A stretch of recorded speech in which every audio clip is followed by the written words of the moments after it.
5 seconds. Ready? Start.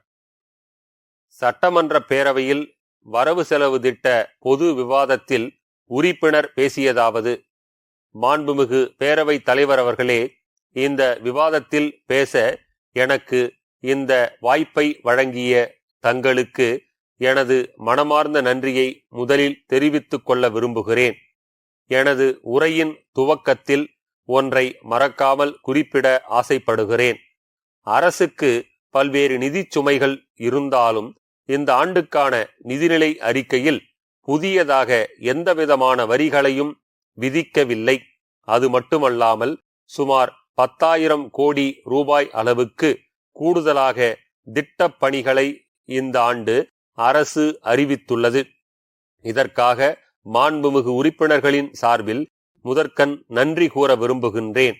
எனது தொகுதி மண்பாண்ட தொழிலுக்கு மிகவும் பெயர் பெற்ற பகுதி என்பதை இந்த நேரத்தில் நினைவுபடுத்த விரும்புகிறேன். மண்பாண்ட கலை பொருட்களுக்கு வடநாட்டிலும் வெளிநாடுகளிலும் நல்ல வரவேற்பு உள்ளது.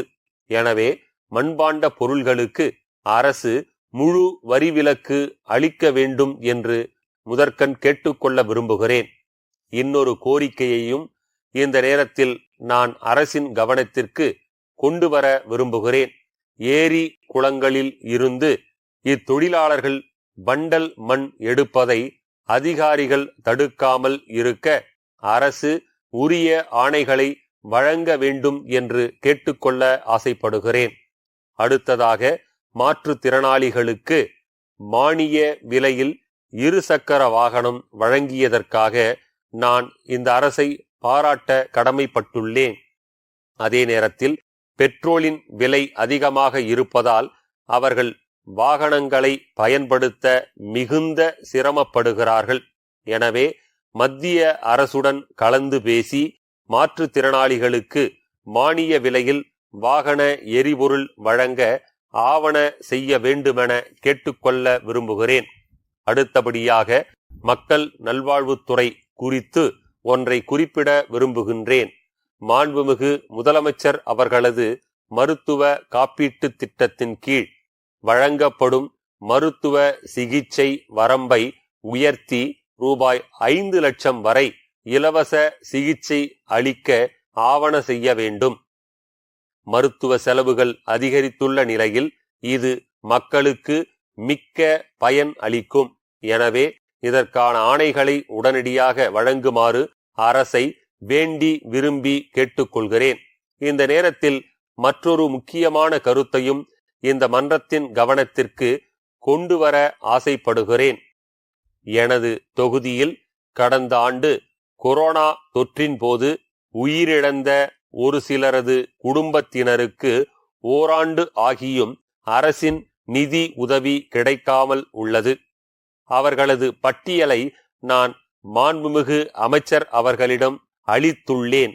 இதுபோல் உள்ள அனைவருக்கும் விரைவில் நிதி கிடைக்க ஆவண செய்ய வேண்டும் என்று கேட்டுக்கொள்ள விரும்புகிறேன். ஒரு மாநிலம் பல துறைகளில் முன்னேறி இருந்தாலும் அங்கு சட்டம் ஒழுங்கு சீராக இருந்தால்தான் வளர்ச்சி ஏற்படும்.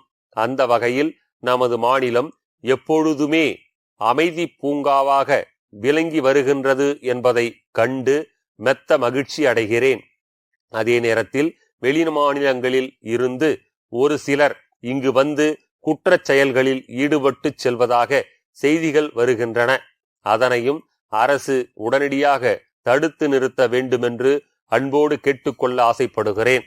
காவல்துறை தொடர்பாக மற்றொரு கருத்தையும் மாமன்றத்தின் மேலான கவனத்திற்கு கொண்டு வர ஆசைப்படுகிறேன்.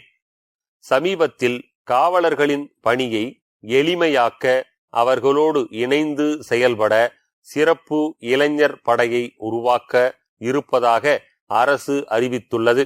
இதன் மூலம் வேலைவாய்ப்பு அதிகரிப்பதோடு சமூக அமைதி மேம்படும் என்று சுட்டிக்காட்ட விரும்புகிறேன்.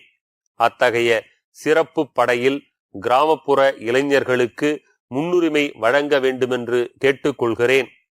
நிறைவாக, இந்த ஆண்டு வரவு செலவு திட்ட அறிக்கையில் கூடுதலாக 5,000 கோடி ரூபாய் பயிர்க்கடன் வழங்கி இருப்பதை பாராட்டுகின்றேன்.